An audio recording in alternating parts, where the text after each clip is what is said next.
मैं अपनी सारी कौम को आज अपील कर रहा हूँ कि आपने अपने आइन और सुप्रीम कोर्ट के फैसले के साथ खड़े होना है।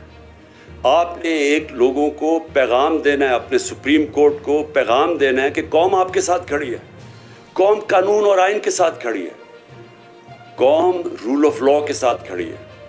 और कौम वो हकीकी आज़ादी के सफ़र पे जाना चाहती है जो सिर्फ इंसाफ से आ सकता है।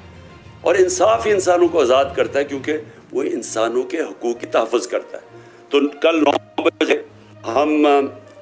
हम इंशाअल्लाह, मैं सारी कौम को आज कहता हूँ कि हम सेलिब्रेट करेंगे इशा की नमाज के बाद। और मैं ख़त्म करने से पहले अपनी वकला बरादरी और ख़ास तौर पे ILF, जिस तरह आपने मेहनत की और अपनी आइन के साथ आप खड़े हुए, रूल ऑफ लॉ के साथ आप खड़े हुए, मैं ख़ास तौर पे आपको खिराज तहसीन पेश करता हूँ। आपकी जद्दोजहद जो आपने की और